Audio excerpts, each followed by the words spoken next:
আপনার শরীরে কি কোথাও কোনো যমজ তিল আছে? যদি থাকে তাহলে জানবেন আপনি অত্যন্ত ভাগ্যবান বা ভাগ্যবতীদের মধ্যে একজন। কারণ এই যমজ তিল কিন্তু সকলের শরীরে থাকে না। অত্যন্ত সৌভাগ্যশালী কোনো কোনো ব্যক্তির শরীরে এই যমজ তিল দেখতে পাওয়া যায়। এই যমজ তিল থাকার অর্থ হলো আপনার উপর ঈশ্বরের অশেষ কৃপা রয়েছে।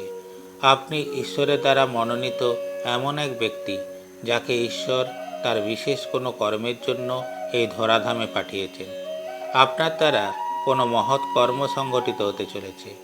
এই যমজ তিল আপনাকে যশ, মান ও খ্যাতির একেবারে চূড়ায় পৌঁছে দিতে পারে, খুলে দিতে পারে সৌভাগ্যের দরজা। আপনি হয়তো সাধারণ তিলের ব্যাপারে অনেক কথাই শুনেছেন। শরীরের কোথায় কোথায় তিল থাকলে কি কি হয় সে বিষয়েও নিশ্চয়ই বিস্তারিত জেনেছেন। এই যেমন কপালের ডান দিকে নাকের উপরে তিল থাকলে দৈব ধন ও যশ লাভের সম্ভাবনা থাকে। পেটে তিল থাকলে ভোজন বিলাসী হয়। কানে তিল থাকলে ভাগ্য ও যশ লাভ হয় ইত্যাদি। তাই এই ব্যাপারে আলোচনা না করে যমজ তিলের ব্যাপারে আলোচনা করাই ভালো। কারণ এই যমজ তিলের ব্যাপারে খুব কম জায়গাতে আলোচনা হয়েছে। আমাদের দেশের প্রাচীন মুনি ঋষিদের সুদীর্ঘ সাধনা ও অভিজ্ঞতালব্ধ জ্ঞানের একটি বিশেষ উদাহরণ হল এই যমজ তিল সম্বন্ধে সম্যক ধারণা ও উপলব্ধি। আসুন এখন জেনে নেওয়া যাক এই যমজ তিল আসলে কি। এই যমজ তিল হল এমন দুটি তিল যেগুলি দেখতে হুবহু এক তো হবেই, তাছাড়া এদের অবস্থানও হবে শরীরের মধ্যভাগের থেকে সমান দূরত্বে।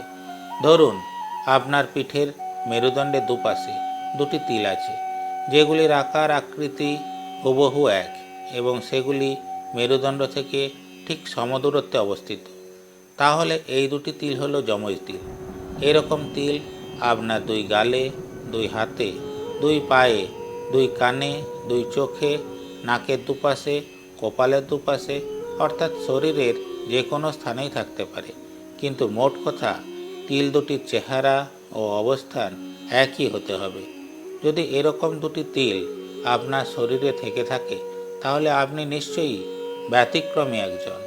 আপনি ভগবানের আশীর্বাদ প্রাপ্ত ও ঈশ্বরের পরম প্রিয় একজন।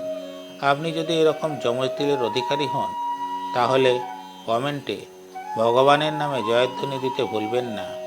জয় শ্রীকৃষ্ণ, জয় শ্রীকৃষ্ণ, জয় শ্রীকৃষ্ণ।